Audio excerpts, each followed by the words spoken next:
This is Brian from B&B Exotics.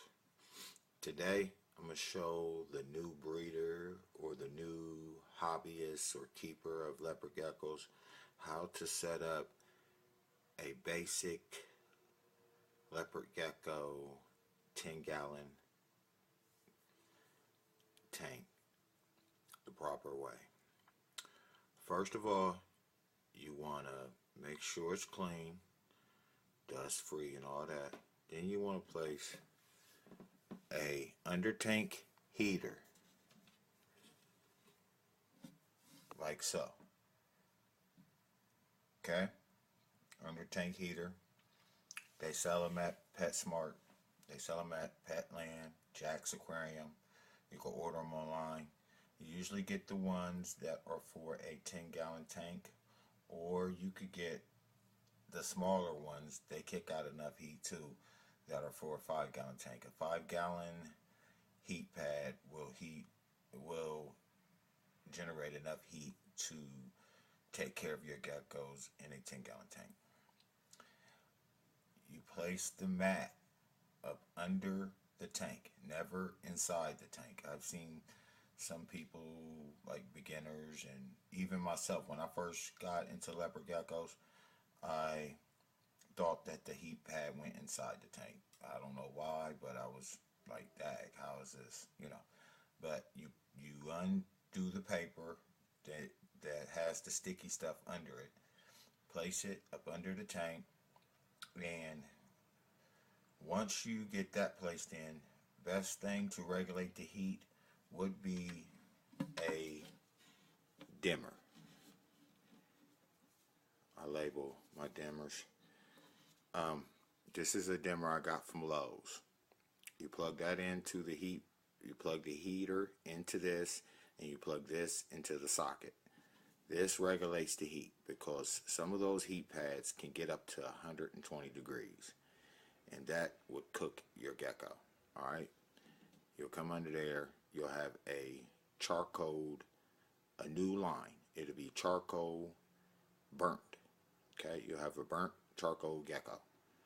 But you get this to regulate the heat. You want it to be at least 90 degrees. Alright, anywhere between 88 and 90 degrees. Then, once you get the heat correct, you place paper towel. I use paper towel for substrate.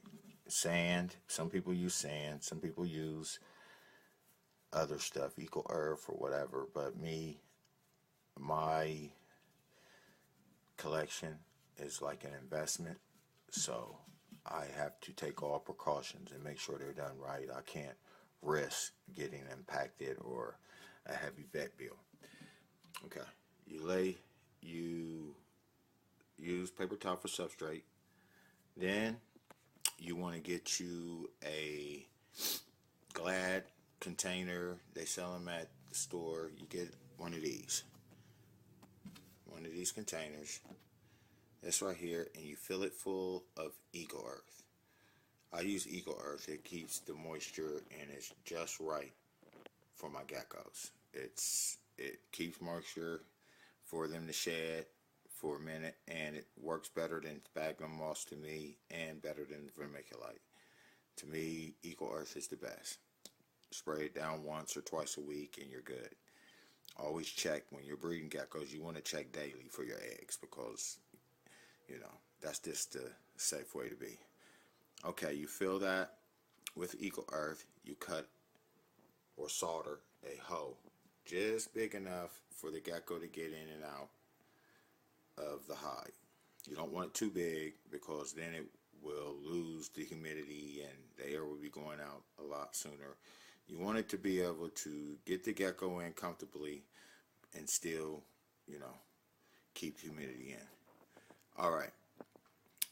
You place that hole a little bit above the bottom because the Eco Earth would just get kicked out, and I usually like to get my hose. This one is a little low, but I usually like to do my gecko hose right up here so I can fill it full of Eco Earth, and even if they kick it, it's not going to go out the hole.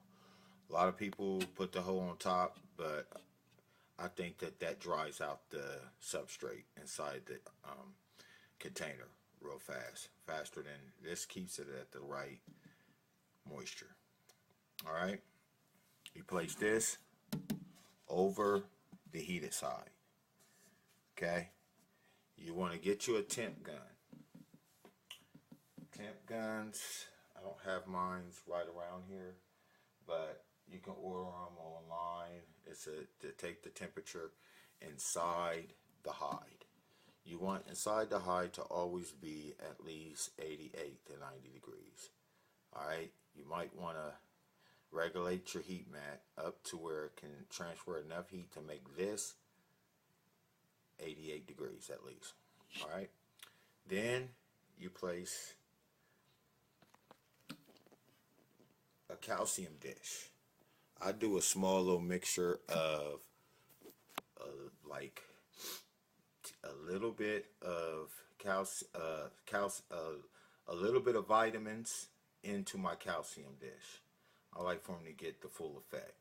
A lot of people just place calcium, but me, I also put a dash of vitamin supplement in there, and I make sure that all my calcium has vitamin D3.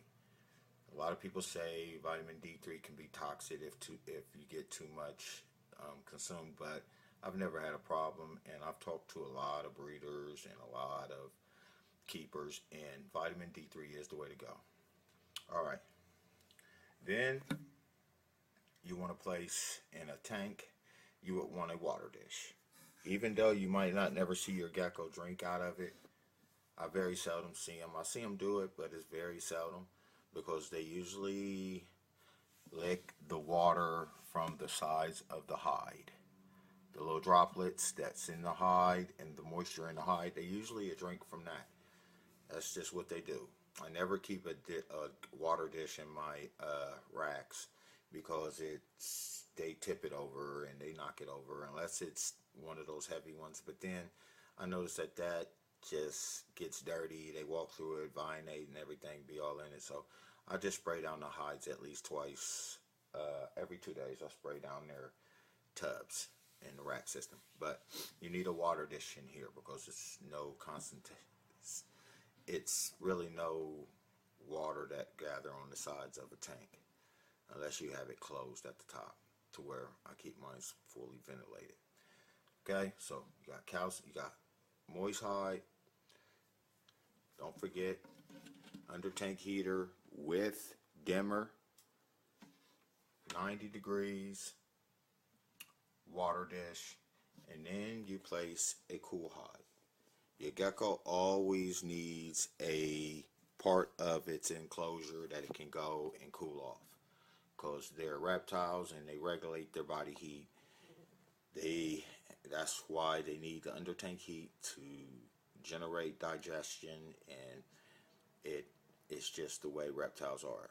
Geckos are. They need belly heat to digest their food. If you're new and your gecko is not eating right, or it's kind of lethargic, a little lazy, looks a little weak, you want to always check your heat first. Heat usually is the problem. If you got the heat right, you got the right supplement, a healthy gecko should thrive. Alright, water dish, calcium, a little bit of vitamin mixture, moist hide, eco earth, cool hide. Then you're done.